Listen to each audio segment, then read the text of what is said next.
for the presentation. Give us a chance. So I'm sure as everyone's aware that when you're developing an application, you have to take into account the environment you're developing for and the issue you're developing for.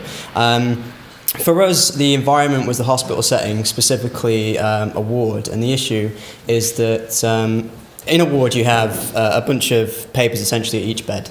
And really, the problem with that is that those papers then have to be transcribed into a database.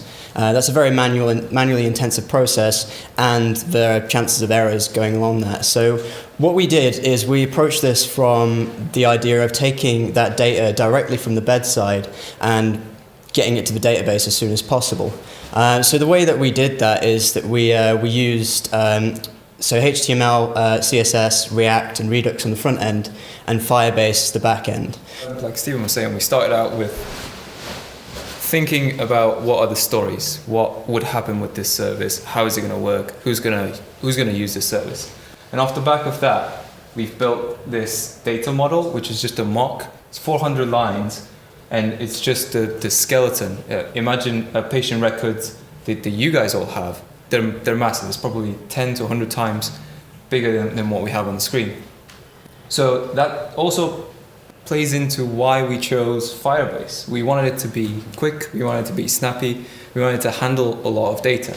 When you create a cloud function, it's stored actually on Firebase. So the way that you can call that is by using a URL you get, and what will happen is when you use that URL, it'll cause the function to run, and any queries you give it pass into the function, and essentially, so in our case, you would either have data pushed to the database or like pulled from it, and you can interact with it. A couple of the issues we actually had with those cloud functions are, if you don't use them very often, you end up with them being in cold store. So that basically they take a bit longer to get running. With the Datastore, we actually went through a couple of iterations of this.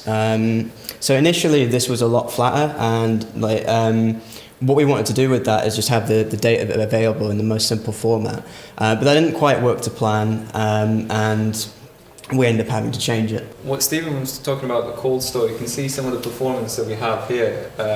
This is our most popular function, changing the personal details. And you can see some of the ones that we don't really use that much, they are not as performant by a long stretch. We designed it in React using Redux.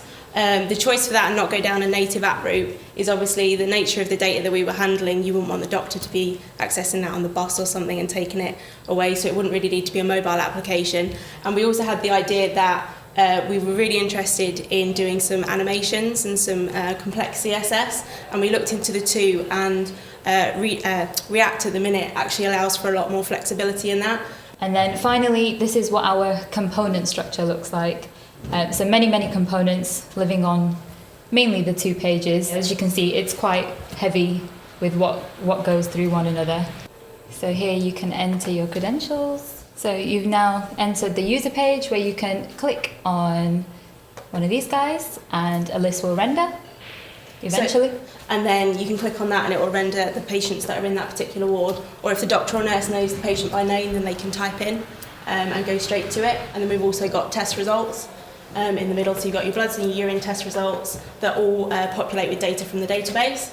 We've also got staff tasks, so these are for doctors and nurses to make quick notes on things that they need to do. So when they log out of that patient and there's another doctor or nurse comes in and logs into the system, they can easily see what needs doing for that patient.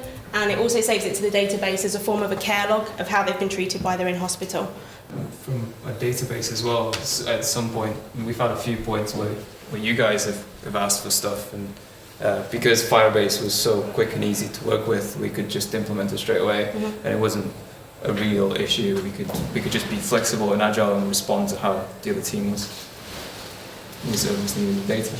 Yeah, so I think as a whole, it's in my opinion, I think it's come out really well. I think what the front end team has done has been brilliant. And I do think that, so at one point during the production of it, we actually split the teams and swapped to an individual, just so that everyone could get a bit of exposure to everything.